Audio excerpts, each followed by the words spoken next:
Olá pessoal, tudo bem com vocês? Espero que sim, aqui é o professor Morrinho. Bom dia, boa tarde, boa noite.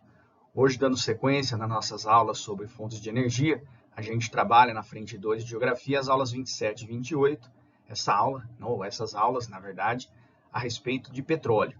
É uma primeira aula sobre esse conteúdo, onde a gente vai explorar o processo de formação do petróleo, a distribuição das jazidas, as principais áreas de consumo, a importância da OPEP enquanto entidade que controla boa parte da produção de petróleo ao redor do planeta e as crises decorrentes desse domínio que a OPEP tem em relação à produção de petróleo. É um conteúdo que já foi muito mais trabalhado nos vestibulares, mas que porventura ainda pode aparecer nas provas que vocês costumam prestar. Então tenham bastante atenção, aproveitem bem o conteúdo e vamos tocando o assunto adiante. O petróleo enquanto fonte de energia pode ser classificado sob 3 formas. Trata-se de uma fonte primária, porque ele é encontrado diretamente na natureza. É uma fonte convencional, porque sua utilização é muito ampla e relativamente barata. E, ao mesmo tempo, é uma fonte de energia não renovável, porque por mais que a natureza o produza, a velocidade com que a sociedade o consome acaba não sendo reposta pela própria natureza. Mas de onde vem o petróleo? O petróleo, enquanto combustível fóssil, ele tem o poder de combustão para poder gerar energia, e enquanto fóssil, ele tem a sua origem, ou seja, a origem do petróleo vem da fragmentação, vem da decomposição, acho que essa é a melhor palavra, de fósseis, tanto fósseis animais quanto fósseis vegetais. E essa formação, como vocês podem ver, pode acontecer em áreas marinhas ou em áreas lacustres.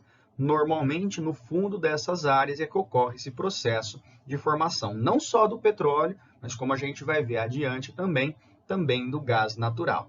E como que esse processo aconteceu, ou quando que esse processo aconteceu, Morrinho? Cerca de 70% das jazidas de petróleo que a gente conhece hoje em dia foram formadas durante a Era Mesozoica. A Era Mesozoica, só para te refrescar a memória, ela começa mais ou menos 250 milhões de anos atrás e vai até mais ou menos 65 milhões de anos atrás. É nessa era geológica que a gente tem a ruptura da Pangeia, que a gente tem o processo de deriva continental acontecendo, que é um processo fundamental para a gente entender o processo de formação de petróleo.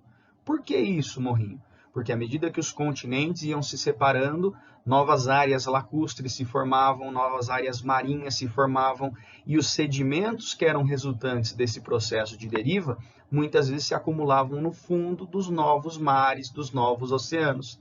E à medida que isso acontecia, o fitoplâncton e o zooplâncton, que se acumulavam no fundo dos mares e oceanos ao morrerem, pouco a pouco acabavam cobertos por camadas de sedimentos.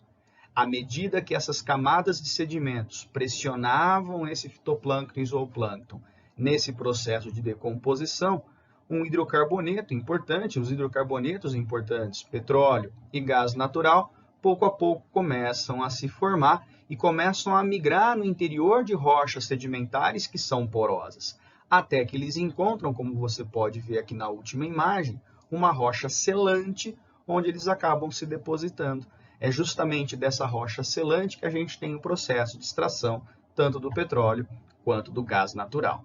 Mas voltando a nossa atenção para o petróleo, essa origem fóssil dele, essa importância que ele tem, vem de onde? Vem da ampla utilização que ele tem. O petróleo, enquanto recurso, ele pode ser usado como fonte de energia, que é o propósito da gente estudar nessa aula, mas também ele pode ser usado como matéria-prima. Enquanto fonte de energia, acompanhem aqui comigo, ele pode ser empregado diretamente em usinas termoelétricas, ou seja, geração de eletricidade a partir da queima de petróleo.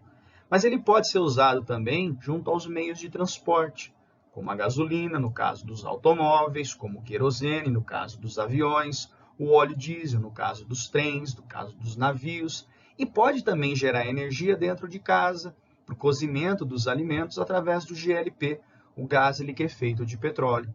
Na química, vocês estudam o processo de destilação fracionada do petróleo, e esses aqui são vários produtos dessa destilação fracionada. Veja que, enquanto matéria-prima, outros produtos dessa destilação fracionada acabam também sendo encontrados, e que, enquanto matéria-prima, o petróleo tem uma importância gigantesca para a indústria mundial, na produção de plástico, Muitas embalagens acabam utilizando plástico, é um objeto super comum no nosso dia a dia. A borracha sintética, que a gente usa em pneu, que a gente usa como material escolar, que a gente percebe na confecção de calçados. A parafina na produção de velas, lubrificantes de veículos, o asfalto que marca a paisagem urbana, tecidos sintéticos que fazem parte do nosso cotidiano, tintas que revestem paredes, revestem latarias de carros e impermeabilizantes também usados na construção civil. Isso é apenas um pequeno recorte dos vários produtos em que o petróleo acaba entrando enquanto matéria-prima. E aí a gente tem que parar para pensar, com um recurso tão importante como esse, que o mundo inteiro precisa de alguma forma consumir, seja para geração de energia, seja como matéria-prima industrial, será que esse recurso está distribuído de maneira homogênea no mundo? E aí eu faço outra pergunta, será que esse produto é consumido de maneira homogênea no mundo? E a resposta para as duas perguntas é não. Então a gente tem que ver como se dá a distribuição das jazidas, bem como a distribuição do consumo. Então vamos aproveitar essas duas tabelas que eu trago aqui para vocês para a gente ver onde estão os países com as maiores reservas e os países que são os maiores consumidores do petróleo. Nessa tabela de cima, referente ao ano de 2017, as duas, na verdade, são referentes ao ano de 2017, temos aqui as principais áreas com reservas provadas de petróleo em bilhões de barris. Em primeiro lugar, nós temos a Venezuela, vizinho ao norte do Brasil. A Arábia Saudita aparece na segunda posição, no Oriente Médio. Canadá, na América do Norte, em terceiro lugar. Irã, Oriente Médio, em quarto lugar. Iraque, Oriente Médio, em quinto lugar. Rússia, entre a Europa e a Ásia, sexto lugar. Kuwait, no Oriente Médio, sétimo lugar. Emirados Árabes em oitavo lugar, também no Oriente Médio, Estados Unidos em nono lugar e a Líbia na 10ª posição. O que eu acho importante chamar a atenção aqui para vocês? A primeira posição da Venezuela.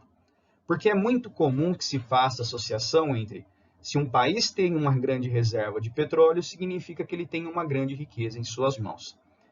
Essa frase de fato é verdadeira. Mas é preciso extrair esse petróleo para que essa riqueza seja produzida de fato. E no caso da Venezuela, ter grandes reservas não significa ter grande produção de petróleo. O país que ocupa hoje o primeiro lugar na produção mundial de petróleo é de fato a Arábia Saudita, que é o principal país do Oriente Médio, pensando nas reservas petrolíferas. Ainda acho importante destacar essa região do Oriente Médio, onde aparecem nessa relação o Irã, o Iraque, o Kuwait e os Emirados Árabes Unidos. Quer dizer, dos 10 primeiros colocados quanto às reservas mundiais, 5 países situam-se no Oriente Médio. Veja também uma outra relação interessante que a gente pode estabelecer. De todos os países que a gente tem aqui entre as maiores reservas mundiais, os únicos países com uma industrialização significativa são o Canadá, a Rússia e os Estados Unidos. Então a gente percebe que, em geral, países que apresentam grandes reservas de petróleo normalmente são marcados ou têm uma economia muito marcada pela simples exploração e exportação de petróleo. Quer dizer que, então, a utilização de petróleo não é algo muito significativo dentro desses territórios. E isso acaba, de alguma forma, sendo comprovado logo na tabela abaixo. Na tabela abaixo tem uma outra informação, que é o consumo de petróleo em quantidade de milhares de barris por dia. E aí quem surge no primeiro lugar são os Estados Unidos, a China aparece em segundo, a Índia em terceiro, o Japão em quarto, a Arábia Saudita em quinto, e aqui é um estranho no ninho que a gente vai conversar, Rússia em sexto, Brasil em sétimo, Coreia do Sul em oitavo, Alemanha em nono e Canadá em 10º. O que me chama a atenção em geral nessa segunda tabelinha? Boa parte dos países que aparecem aqui não são detentores de grandes jazidas de petróleo, não estão entre os países com as maiores jazidas mundiais de petróleo. Estou falando em relação à China, à Índia, Japão, estou falando em relação ao próprio Brasil, que não está entre os 10 maiores, a Coreia do Sul, a Alemanha, quer dizer, mais da metade aí desses países que aparecem na tabela. Existem países ao mesmo tempo que são grandes produtores e grandes consumidores, como é o caso dos Estados Unidos, como é o caso da Arábia Saudita, da Rússia e do Canadá. Mas, Morrinho, eu fiquei encafifado com essa história da Arábia Saudita aparecer entre os maiores consumidores. É porque a Arábia Saudita é um país muito industrializado? Não. Vou te contar um segredo. A Arábia Saudita é um país que consome muito petróleo, porque usa muito petróleo na geração de energia elétrica. Mas a Arábia Saudita é um país populoso? Não. Mas tem uma grande demanda por energia elétrica. Sabe por quê? Porque o clima da Arábia Saudita é um clima desértico. É um clima quente, é um clima seco e a demanda por aparelhos de ar-condicionado é muito alta dentro da Arábia Saudita. Isso faz ele um grande consumidor de energia elétrica e como a energia elétrica é promovida através do petróleo, isso faz dele também um país grande consumidor de petróleo. Tem que decorar essas informações? De forma alguma, até porque existem pequenas oscilações que vão acontecendo ano após ano. Se aparecer uma tabela dessa no vestibular, a tua capacidade de interpretação é o que mais deve se levar em consideração. Morrinho, com base nessas tabelas de produção, de consumo, produção normalmente países que são exportadores de petróleo dominam, consumo países mais industrializados, mais desenvolvidos tendem a dominar. O que a gente pode destacar disso tudo? A gente pode destacar essa entidade. E que entidade é essa? É a OPEP. A OPEP, que é uma entidade que você precisa ter muito claro em seu raciocínio para poder trabalhar com esse conteúdo relacionado ao petróleo. Deixa eu só acabar de apagar aqui para a gente dar sequência à explicação. A OPEP, turma, enquanto entidade, é uma entidade que está fazendo aniversário esse ano de 60 anos de existência. É uma sigla que significa Organização dos Países Exportadores de Petróleo e que tem hoje, enquanto sede, a cidade de Viena, na Áustria, que não é um país membro da OPEP. Acho super importante a gente entender em qual contexto histórico se deu a formação da OPEP. 1960, nós estamos falando do período posterior à Segunda Guerra Mundial, em que a Guerra Fria já está acontecendo. E é muito interessante esse período da Guerra Fria, porque ele é um período marcado pela bipolaridade mundial, por uma disputa pela hegemonia do poder político, econômico e ideológico mundial entre os Estados Unidos e a União Soviética. Já conversei com vocês a respeito disso e disse que era muito comum nessa época da Guerra Fria a gente ter a divisão do mundo em três grandes mundos. O primeiro mundo dos países alinhados ideologicamente aos Estados Unidos, o segundo mundo dos países alinhados ideologicamente à União Soviética, mas a existência também de um terceiro mundo, que normalmente a gente pensa que é aquele mundo subdesenvolvido, que é aquele mundo pobre, que ninguém dá tanta atenção. Mas é importante lembrar, e a história ajuda muito a lembrar disso, que essa ideia de terceiro mundo é uma ideia muito mais profunda. É a ideia do não alinhamento ideológico. Eu não quero me alinhar nem aos Estados Unidos, nem à União Soviética, até porque eu não quero receber a influência imperialista de nenhuma dessas duas potências. E é justamente nesse sentimento de não depender ou não ficar vinculado à influência soviética ou à influência norte-americana que a OPEP surge enquanto entidade. E de onde vem essa ideia? Vem do processo inicial de exploração do petróleo. O petróleo é explorado desde o final do século XIX, mas foi com a descoberta de petróleo no Oriente Médio que a exploração teve um salto muito significativo. E o Oriente Médio, se você lembrar um pouquinho das aulas de história, foi uma região dominada até o final da Primeira Guerra Mundial pelo Império Otomano. Esse Império Turco-Otomano, ao se desfazer, ele acabou sendo reorganizado politicamente pela França e pelo Reino Unido. E aí nós tivemos a formação de reinos, a formação de estados, dentro do Oriente Médio, sob a tutela ou sob a influência desses estados europeus, o que foi um prato cheio, não só para a exploração de petróleo pelos europeus, mas também pela exploração de petróleo pelos Estados Unidos. Na verdade, por empresas europeias e por empresas americanas. Houve, no começo do século XX, um conjunto de empresas que acabou dividindo entre si boa parte do processo de produção, exploração, exportação, venda desse petróleo no mercado internacional. Esse grupo era conhecido como o Cartel das Sete Irmãs. Quais eram essas sete irmãs? São essas que eu apresento aqui no slide para vocês. A Standard Oil of New Jersey, que hoje a gente conhece com a marca Esso. A Royal Dutch Shell, que é a Shell que a gente conhece aqui no Brasil. A British Petroleum, conhecida como Anglo-Persian Company, não atua no Brasil na parte de venda de combustível, mas na exploração de petróleo. A Mobil, que a gente conhece enquanto óleos lubrificantes.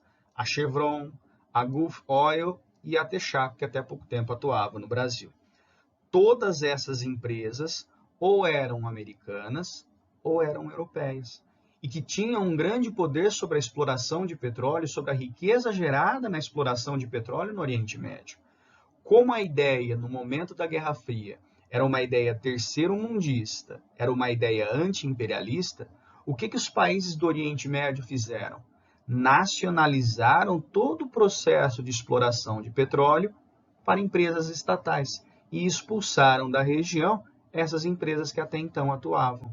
Então, no lugar do cartel das Sete Irmãs, quem surge enquanto cartel para ter domínio sobre esse processo de produção de petróleo? A OPEP.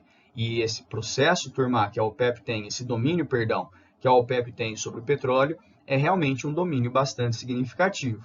Acompanhem comigo na próxima imagem quais são os países membros da OPEP, para depois a gente perceber qual é o poder que esses países da OPEP têm em suas mãos. Então, dá uma olhada aqui. Ó. Nesse mapa, a gente tem os países membros da OPEP. Dentro da América do Sul, apenas um país, a Venezuela. Dentro do Oriente Médio, Irã, Iraque, Arábia Saudita e Emirados Árabes, além do Kuwait, que aparecem aqui na nossa lista. E no continente africano, hoje, a gente encontra a maior parte dos membros da OPEP. Ao norte, a Argélia e Líbia, que a gente fala que fazem parte da África saariana, e dentro da África subsaariana, Nigéria, Angola, Congo, Gabão e Guiné Equatorial. Quando eu olho para esse conjunto de países e vejo o peso que eles representam nas reservas mundiais de petróleo, há algo que chama bastante atenção. Acompanhe aqui comigo, ó. Veja que nesse primeiro gráfico eu tenho a quantidade total de barris de petróleo estimado hoje em dia no nosso planeta. Na verdade, é uma estimativa de 2018. Dentro dessa estimativa, pessoal, os barris pertencentes ao OPEP referem-se a praticamente 80% das jazidas mundiais. E aí o resto, os 20% restantes, estão nas mãos aí de países não membros da OPEP. Então, de cara, isso mostra o poder que a OPEP tem nas suas mãos. 80% das reservas de petróleo do nosso planeta. Aí, quando eu faço um recorte desse gráfico, eu vejo o peso de cada nação membro da OPEP dentro dessa produção, ou dentro dessa disponibilidade, perdão, que a OPEP possui. E aí eu tenho como destaque a Venezuela, a Arábia Saudita, cada uma representando praticamente aí um quarto de todo o petróleo, ou de todas as reservas de petróleo que a OPEP possui. Eu tenho o Irã e o Iraque, representando aí um oitavo dessas reservas, e um pouquinho menos aparece o Kuwait, aqui em amarelinho, bem como os Emirados Árabes Unidos, pouco menos do que 10%. Guardar esses países é sempre muito mais importante do que os demais. Aí você fala assim para mim, ô Morrinho, eu estava aqui olhando para esse gráfico e eu vi um negócio estranho, eu vi o Equador aqui dentro desse gráfico, mas o Equador faz parte da OPEP? Fez parte da OPEP. Como o gráfico em questão é um gráfico de 2018, nesse contexto histórico, deixa eu passar o caminhão aqui, a caminhonete. Nesse contexto histórico, o Equador ainda fazia parte da organização, mas em 1º de janeiro de 2020, o Equador deixou de fazer parte da OPEP. E por que ele deixou de fazer parte da OPEP? Para ele ter um pouco mais de autonomia no seu processo de exploração de petróleo. E por que eu digo isso? Porque a OPEP, a gente tem que lembrar que ela é um cartel. Enquanto cartel, o que a OPEP faz? Ela partilha entre seus países membros cotas de produção de petróleo. E ao estabelecer essas cotas de produção de petróleo, por ter grande parte das jazidas de petróleo do mundo, ela consegue estimar mais ou menos a quantidade disponível para o consumo mundial. E assim ela passa a ter controle sobre o processo de produção e, consequentemente, sobre o preço do petróleo no mercado internacional. E esse poder é tão significativo que existem oscilações muito importantes em relação ao preço do petróleo. Essas oscilações que marcaram a história econômica recente, a gente acaba dando o nome de choques do petróleo. E de onde vêm esses choques do petróleo? Dos números da OPEP. Como eu tenho números expressivos de reservas, 80% das reservas mundiais de petróleo, tem um número expressivo de sua produção, 40% da produção total de petróleo que acontece no mundo é feito pela OPEP, e um grande poder sobre as exportações, em que 60% das exportações mundiais de petróleo são feitas pelos países da OPEP, a OPEP consegue controlar, portanto, o preço mundial desse recurso. E ao controlar e ter o poder de fazer oscilar, seja para cima, seja para baixo, acaba mexendo com o preço da cadeia produtiva como um todo. Aí você fala, não saquei essa ideia, Morrinho. O petróleo não é matéria-prima para gerar energia elétrica? Então, a cadeia produtiva depende do custo da energia elétrica. O petróleo não é importante na movimentação dos transportes? Os meios de transportes fazem parte da cadeia produtiva como um todo. Então, o impacto que esses choques do petróleo passam a ter é um impacto sobre toda a economia mundial. Ter conhecimento sobre esses choques do petróleo tem alguma relevância ainda dentro dos vestibulares. Já não é o tema mais importante, mas como a gente está falando sobre o assunto, a gente aproveita para tocar nessa temática. Então, nos próximos slides, a gente vai analisar o primeiro e o segundo choque do petróleo, que são os mais importantes, e depois a gente perceber algumas nuances que foram acontecendo em relação ao preço do petróleo até a gente chegar na atualidade. Beleza? Acompanhe aqui comigo, ó. O primeiro choque do petróleo aconteceu no final do ano de 1973. E por que a gente fala que foi um choque?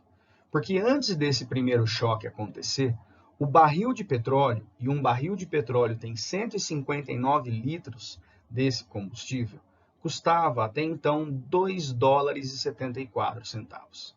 A partir desse choque, o preço teve um salto para 11 dólares e 65 centavos. Quer dizer, se você faz as continhas aí, você tem uma multiplicação aí praticamente em 4 vezes o preço do petróleo. Um pouquinho mais do que 4 vezes esse preço do petróleo.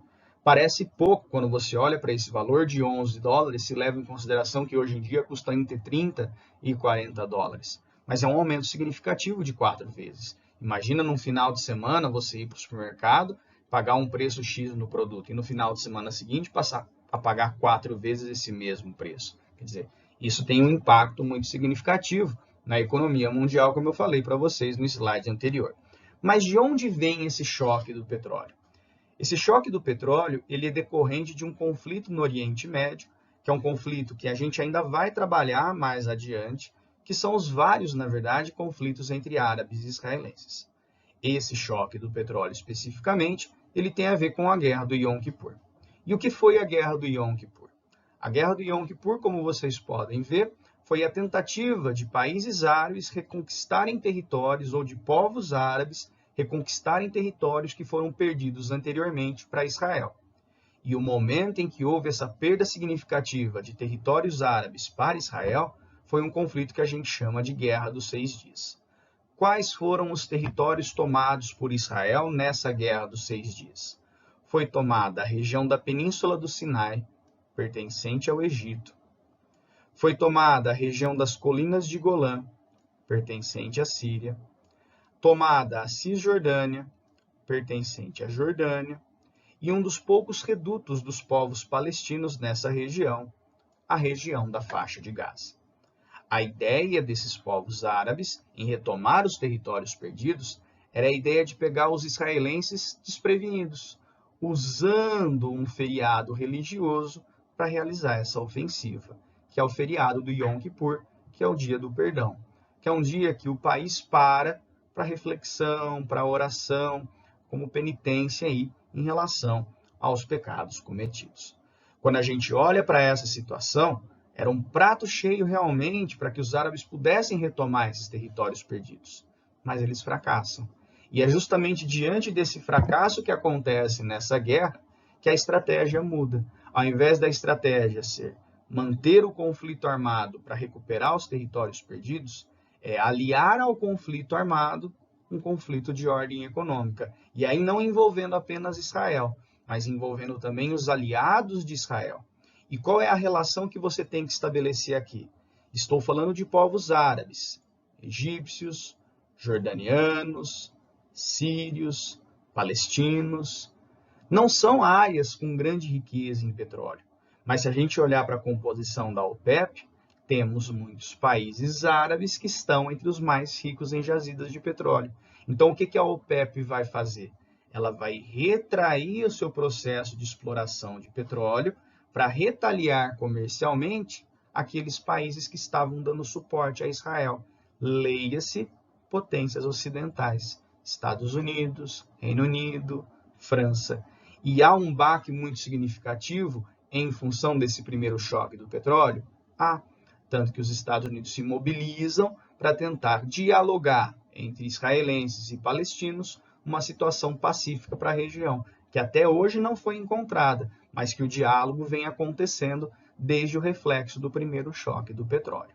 Beleza? Lá na aula mais adiante a gente vai conversar com mais detalhes sobre a Guerra dos 6 Dias, sobre a Guerra do Yom Kippur e os demais conflitos entre árabes e israelenses. Segundo choque do petróleo agora. O segundo choque do petróleo acontece pouco tempo depois do primeiro choque, acontece no ano de 1979. E aí, de novo, há um salto significativo, chegando o preço do barril na casa aí dos $40. Qual é o fato marcante para a ocorrência do segundo choque?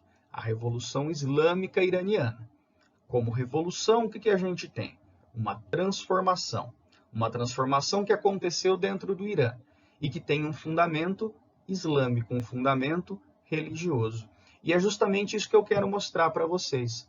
A Revolução Islâmica dentro do Irã foi um golpe de Estado liderado por um líder religioso com grande apoio popular, que é o Ayatollah Khomeini, em que foi destituído do poder um líder ditatorial, o Shah Reza Pahlavi. Shah é um título de nobreza, Reza Pahlavi, ou Reza Pahlavi, é o nome dele. A destituição do Shah Reza Pahlavi, turma, que teve apoio popular, fez com que fosse destituído dentro do Irã um governo laico e que fosse instaurado dentro do Irã um governo teocrático.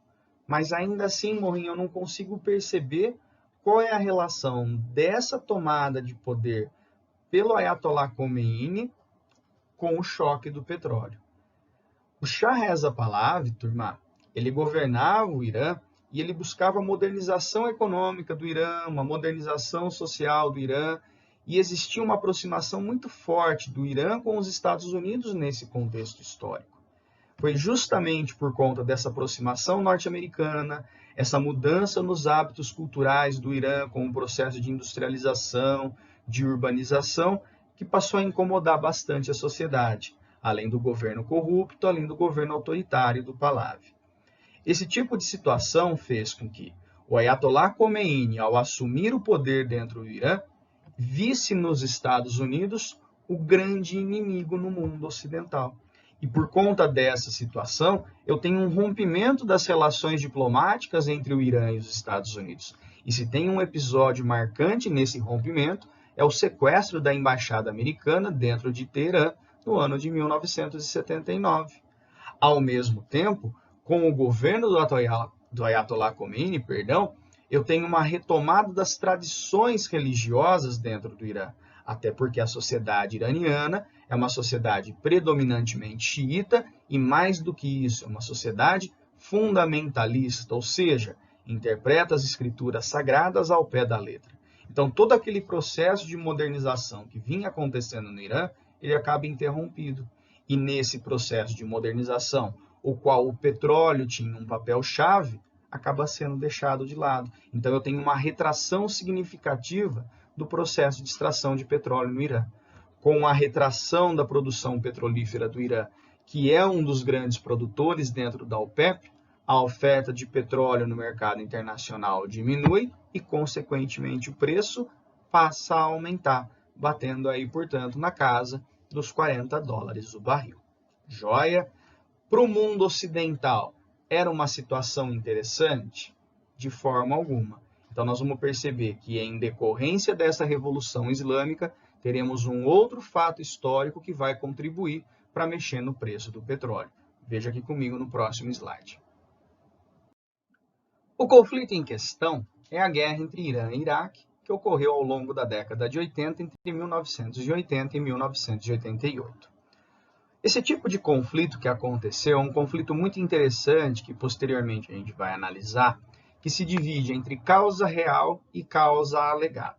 Qual foi a causa alegada para esse conflito? A disputa territorial entre esses dois países por essa região, que a gente chama de Shat el-Arab, que é o estuário do rio Tigre e do rio Eufrates, quando estes desembocam na região do Golfo Pérsico. Mas qual é a causa verdadeira?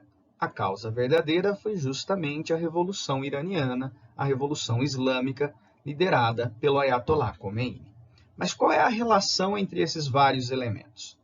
Quando a Revolução aconteceu no Irã, a gente tem uma revolução onde os xiitas do Irã passam a ter um prestígio político muito importante e passam a acenar com a possibilidade desse processo revolucionário se expandir em outros países do Oriente Médio, em que os xiitas poderiam ganhar mais força e os sunitas, grupo diferente, grupo de oposição aos dos xiitas, acabaria tendo esse menor prestígio político dentro desses territórios. Ao mesmo tempo, a gente tem que lembrar que essa Revolução Islâmica desencadeou o choque do petróleo. Então, para o mundo ocidental, não era interessante a exportação dessa revolução. É justamente nesse sentido que acontece a aproximação do governo norte-americano com o governo iraquiano, na época governado pelo Saddam Hussein, personagem que fica famoso na história recente nessa relação entre os Estados Unidos e o Oriente Médio. Se hoje, ou se nos últimos momentos da história de vida do Saddam Hussein, ele era visto como um inimigo dos Estados Unidos, nesse momento da guerra Irã-Iraque, ele foi visto como um grande aliado dos Estados Unidos. E por que ele era um grande aliado? Porque ele era um líder sunita dentro de um país que rivalizava com o Irã e que não via com bons olhos a revolução xiita iraniana poder se expandir. Então, os Estados Unidos financiam armas para o Iraque, treinam o exército iraquiano, torna-se parceiro comercial do Iraque e o Iraque faz a sua parte entrando em conflito com o Irã. Num primeiro momento, muitas jazidas de petróleo são destruídas nesse conflito, o que gera um temor muito grande de outras nações que dependiam do petróleo do Oriente Médio. E aí ocorre um movimento interessante. Como havia um temor pela grande subida do preço do petróleo, o que muitos países começaram a fazer? Começaram a desenvolver outras fontes energéticas alternativas ao petróleo e começaram a buscar jazidas de petróleo próximas às suas localidades ou dentro dos seus territórios. É aí que a gente tem uma exploração muito mais intensa de petróleo no Mar do Norte, na Europa. A gente tem uma exploração intensa de petróleo no litoral brasileiro, no Golfo do México, na Califórnia, no Texas. É aí que a gente tem o desenvolvimento do programa Proálcool no contexto brasileiro. Então, tudo isso para ficar menos vulnerável ao preço do petróleo que vinha saltando de forma muito significativa. Maravilha? Então, veja que existem outras oscilações aí no preço do petróleo por conta de outros conflitos que acontecem no Oriente Médio. E a situação atual? Para a gente fechar, vamos ver no próximo slide como se comporta o preço do petróleo na atualidade. Quando a gente olha para o preço atual do barril de petróleo, a gente encontra esse barril sendo comercializado de 30 a 40 dólares. Por mais que esse valor esteja mais ou menos estável, é importante ressaltar que nem sempre ele esteve nesse valor. Que já houve época em que o valor do barril do petróleo estava a 120 dólares, o seu preço no mercado internacional, que foi a época dos atentados de 11 de setembro, da guerra de coalizão dos Estados Unidos, Reino Unido contra o Iraque. Mas isso já faz um certo tempo. A gente tem que olhar mais para a atualidade. Estamos falando de 2020. E essa volatilidade que a gente tem do preço do barril do petróleo é uma volatilidade muito grande. E existem alguns fatores que influenciam nessa volatilidade. Quais são os principais fatores? O primeiro fator que eu acho muito importante a gente ressaltar é a própria demanda que existe de petróleo no mercado mundial. A gente tem reservas mais ou menos estabelecidas dentro do mundo, mas o consumo pode variar bastante. E hoje, qual é a situação da demanda mundial? É uma situação de retração. Por que retração? Por conta de toda a pandemia de Covid que a gente está vivendo. Há uma retração no consumo, há uma retração das atividades econômicas, há uma retração no consumo energético, há uma retração no setor de transportes, portanto, há uma retração no consumo de petróleo. E se há retração no consumo de petróleo, o preço do barril do petróleo acaba sendo puxado para baixo. Grande aposta desse tipo de cobrança nos vestibulares desse ano. Segundo fator que eu acho importante a gente observar é o custo da exploração de petróleo em novas jazidas. As novas jazidas de exploração de petróleo normalmente são encontradas em áreas mais profundas, como é o caso do pré-sal aqui no Brasil. Só que exploração de petróleo em áreas muito profundas é uma exploração que custa muito caro, por conta dos equipamentos mais sofisticados, por conta dos riscos de acidentes. E se eu tenho uma exploração muito cara para vender um produto que está custando muito barato, o custo-benefício acaba não compensando. Então a gente tem uma inviabilidade nesse processo de exploração, o que de alguma forma prejudica os países que dependem dessa exploração. Um terceiro cenário que eu acho importante a gente analisar é da situação geopolítica, tanto dos países da OPEP, quanto aqueles que têm grande capacidade de produção, grandes reservas, que estão fora da OPEP. E que essa situação geopolítica, de alguma forma, pode mexer com o preço do petróleo no mercado internacional. E aqui eu trago dois destaques para vocês. Um destaque do ano de 2015 e o outro bem recente desse ano nosso, de 2020. 2015, qual é o destaque? O desenvolvimento por parte dos Estados Unidos da extração de óleo e de gás natural a partir de uma rocha chamada xisto. O óleo de xisto é um óleo alternativo ao petróleo. O gás de xisto é um gás alternativo ao gás natural. E esse processo de extração a gente chama de fraturamento hidráulico, que não é um momento para você se preocupar, porque é algo que a gente ainda vai estudar nessas aulas sobre fontes de energia. Mas à medida que os Estados Unidos desenvolvem essa técnica, a demanda norte-americana em relação ao petróleo da OPEP tem uma baixa significativa, o que mexe muito com o preço do petróleo no mercado internacional. A OPEP, como reação a essa situação norte-americana, aumenta ainda mais a sua produção, para forçar o preço do petróleo a ter uma queda ainda mais significativa e inviabilizar economicamente a exploração desse gás de xisto, desse óleo de xisto por parte dos Estados Unidos, o que faz os Estados Unidos voltarem a ser compradores de petróleo da OPEP. Então essa é uma situação, já até foi cobrada em vestibular, acredito que hoje não tenha grande validade. A situação mais recente é de uma crise que acabou não tendo muita solução. Uma crise política entre a Rússia, grande produtor de petróleo fora da OPEP, e a Arábia Saudita, maior produtor de petróleo dentro da OPEP. Qual era a razão dessa crise? Ou qual foi a razão dessa crise? O desejo por parte da Arábia Saudita de conter o processo de extração de petróleo para dar um valor maior ao preço do petróleo no mercado internacional. E a Rússia, uma postura mais individualista, foi na contramão desse interesse da Arábia Saudita e da OPEP, e quis forçar uma maior produção para poder vender ainda mais petróleo no mercado internacional. A reação dos sauditas e da OPEP foi de aumentar ainda mais a produção e tornar a venda do petróleo russo a um preço muito irrisório. Como a OPEP tem um poder de reservas muito maior do que a Rússia sozinha, a Rússia acabaria prejudicada nessa atitude da OPEP. É uma situação que acabou não tendo muita solução, porque ela aconteceu coisa de 2, 3 semanas antes dessa pandemia ter alcançado projeção planetária em relação ao coronavírus. Hoje, o que se ouve muito do diálogo entre esses países? De chegar num consenso de um tipo de produção ou de um volume de produção que seja interessante economicamente para os dois lados. E hoje o que se pinta muito é de uma aproximação dos dois países na criação de um organismo além da OPEP, que já existe, para ser muito sincero, mas que não é forte, chamado OPEP+, onde Rússia, Azerbaijão, Cazaquistão, Malásia, Brunei, México, Sudão do Sul, que são grandes exportadores de petróleo, se uniriam aos países da OPEP, formando uma organização ainda mais forte. Acredito que isso ainda tenda a se desenvolver um pouco mais antes de ser cobrado pelos vestibulares. Maravilha? Nesse nosso encontro, então, a gente fecha, né, a parte de petróleo no mundo, fecha a questão da origem do petróleo, e no próximo encontro a gente vai falar um pouquinho mais de petróleo no Brasil. Resolvam os exercícios, esclareçam as suas dúvidas, estudem bastante, caso isso venha aparecer nas provas. No mais, muito obrigado por ter assistido, obrigado pela atenção de todos, até um próximo encontro. Cuidem-se, tchau, tchau.